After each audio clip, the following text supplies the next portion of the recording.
Hai semuanya, gimana kabar kalian? Semoga selalu dalam keadaan baik. Jadi welcome back teman-teman di segmen Analisa Pagi. Dan seperti biasa, di video kali ini kita akan update lagi untuk news dan juga pergerakan dari market, khususnya market Bitcoin.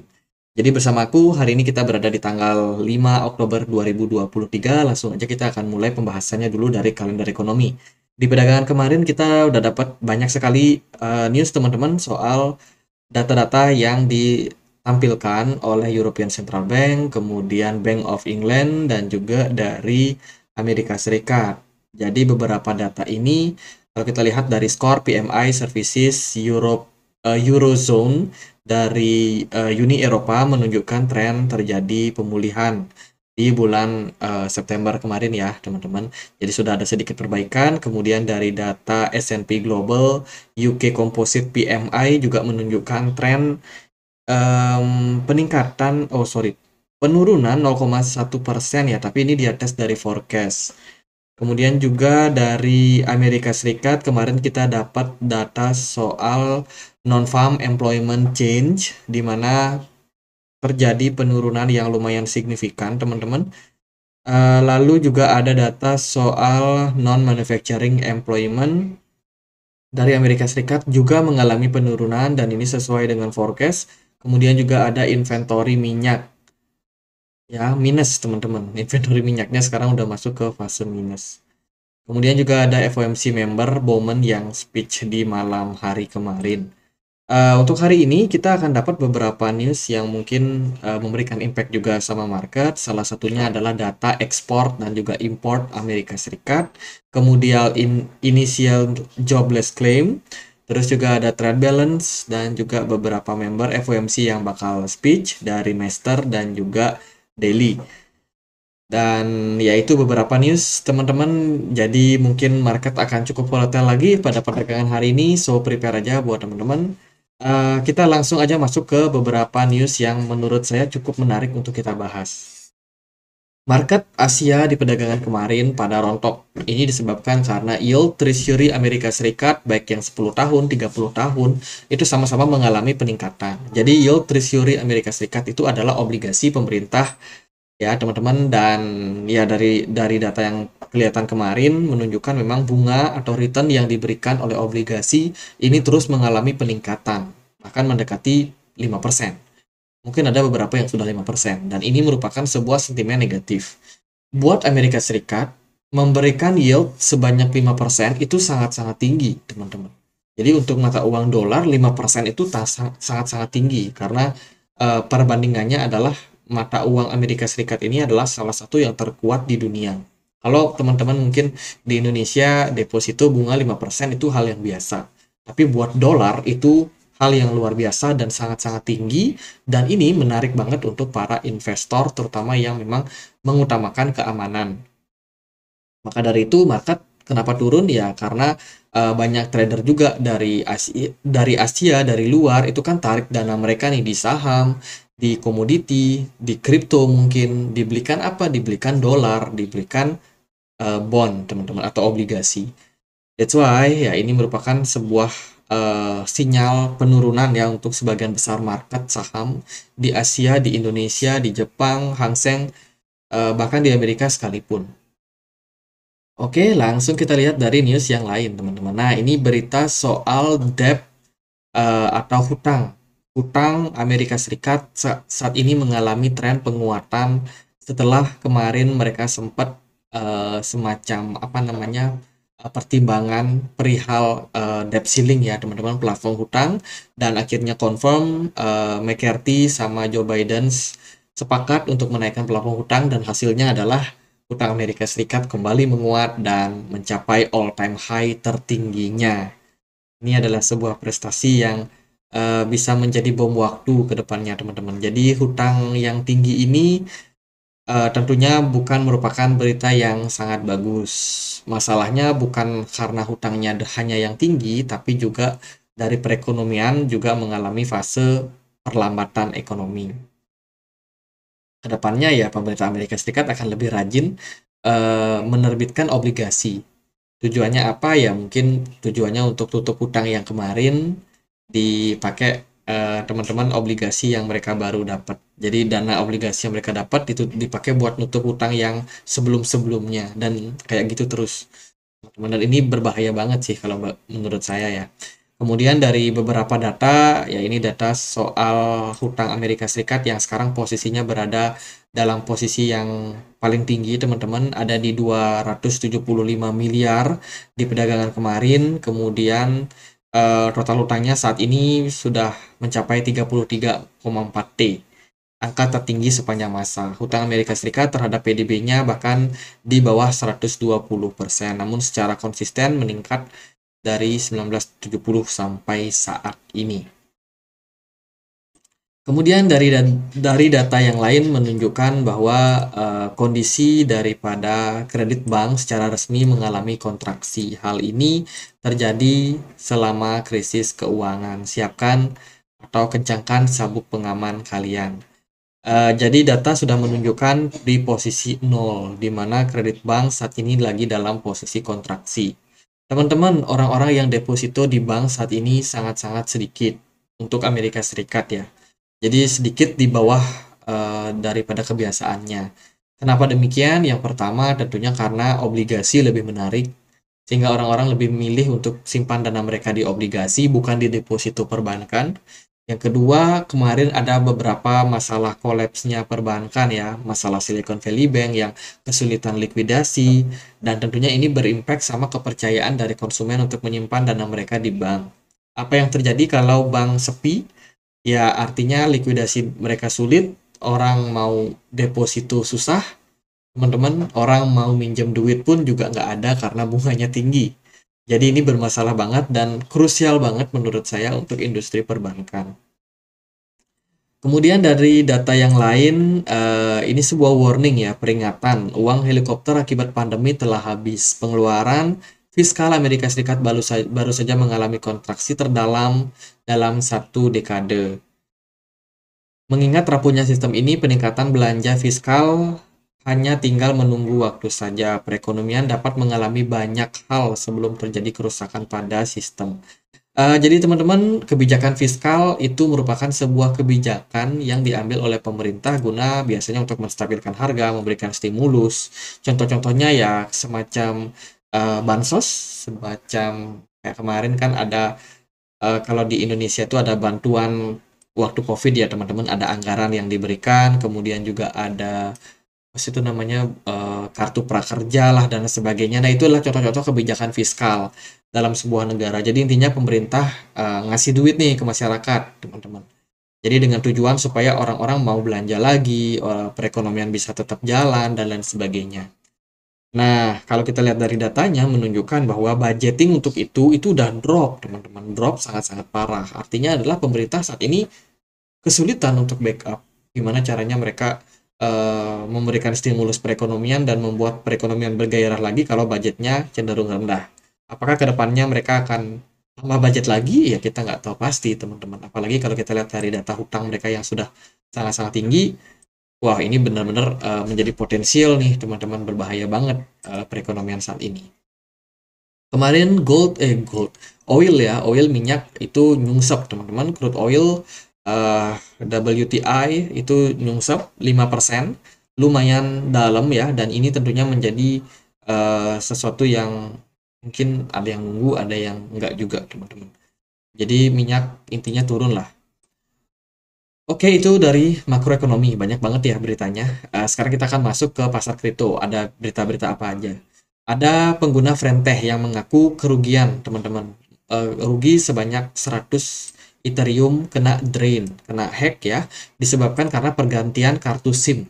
Waduh, kenapa nih? Kenapa hanya swap kartu SIM itu kartu SIM mereka bisa kena hack ya, sebanyak 109 Ether melayang, teman-teman. Dan ini kerugiannya sangat-sangat besar.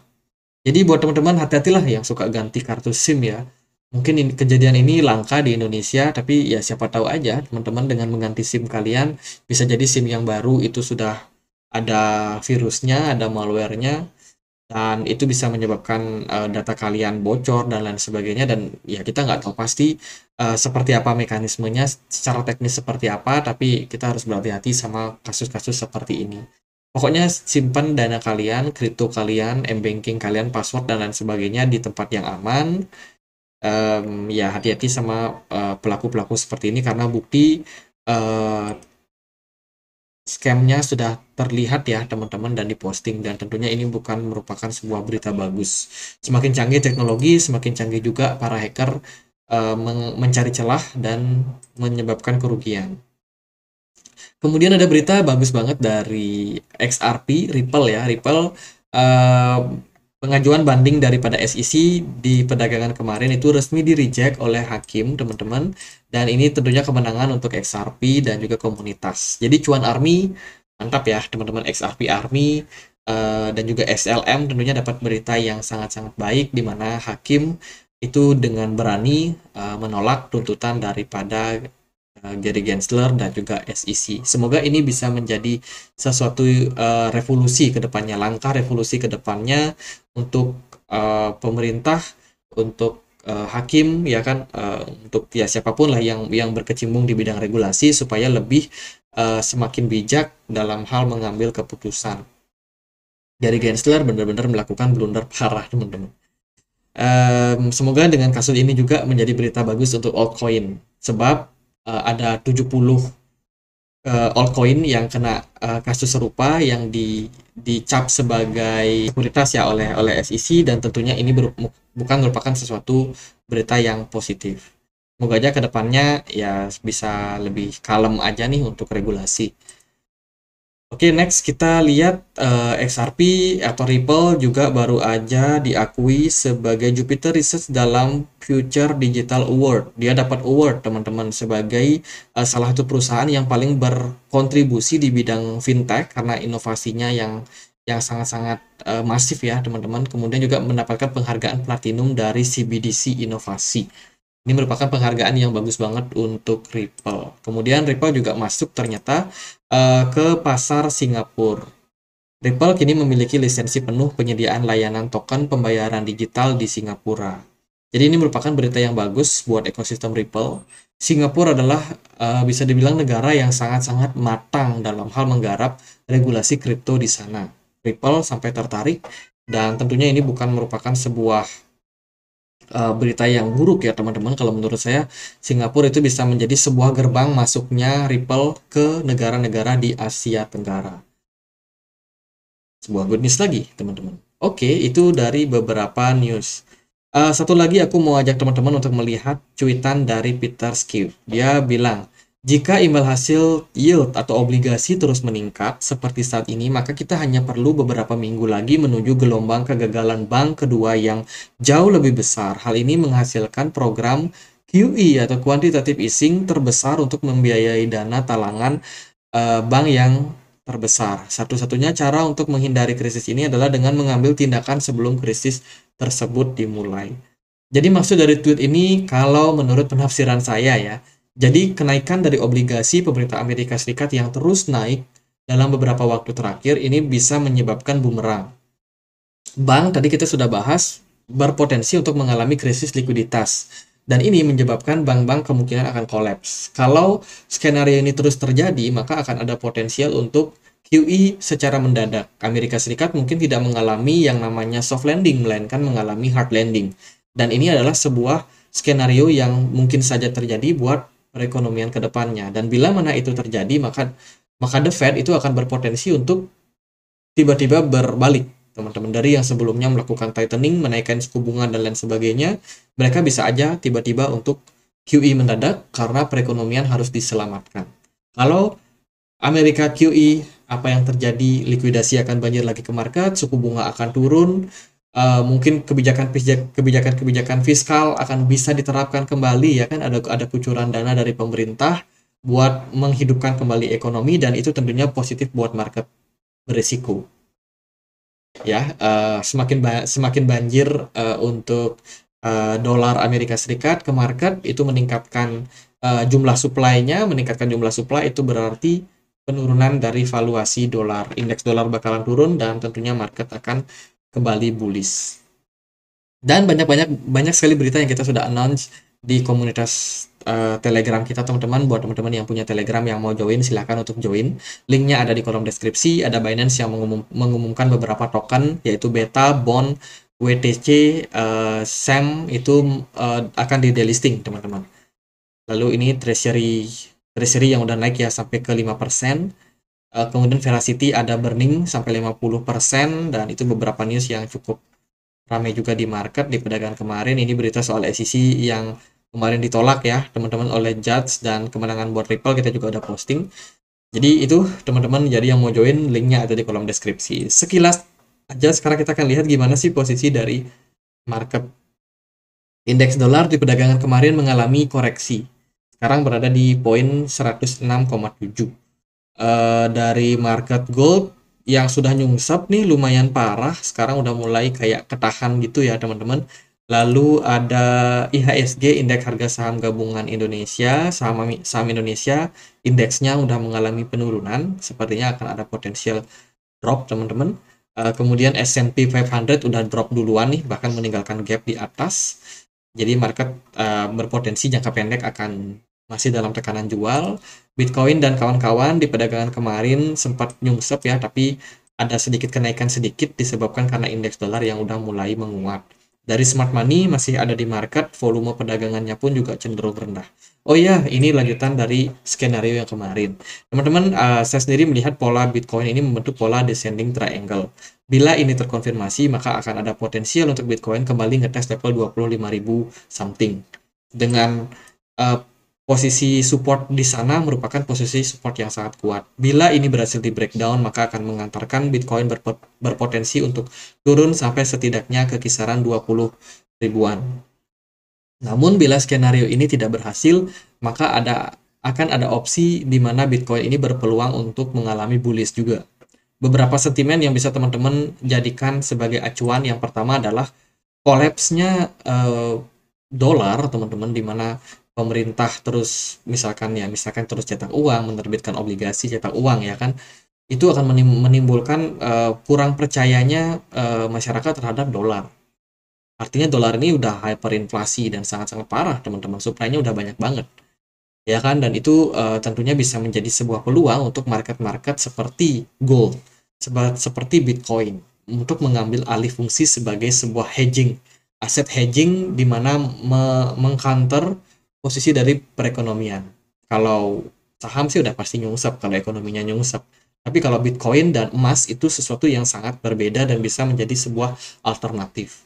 Maka dari itu kalau menurut saya, meskipun saya melihat pergerakan Bitcoin ada kecenderungan untuk mengalami koreksi, namun saya masih tetap melihat skenario berbeda mungkin saja bisa terjadi, yaitu kalau seandainya krisis terjadi, Bitcoin bisa salah satu menjadi alternatif aset yang dipertimbangkan oleh investor.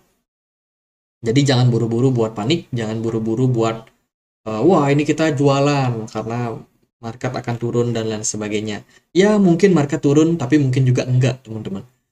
Jadi ya sementara sih gitu aja buat market, karena banyak ketidakpastian, kita nggak tahu pasti nanti apakah ini bakalan krisis atau bagaimana ya. Kalau kita lihat dari data-datanya sih mengerikan juga teman-teman. Tapi semoga lah semuanya aman-aman aja ya kan. Dan Bitcoin juga masih tetap bisa growth buat kedepannya, jadi hopefully seperti itu. Sementara buat hari ini saya rasa pergerakan smart money kecil, volume perdagangan pun juga kecil, jadi Bitcoin akan ada potensial untuk mengalami penurunan atau koreksi untuk jangka waktu pendeknya. Jadi gitu aja, semoga videonya bisa bermanfaat, dan akhir kata saya Andre, makasih.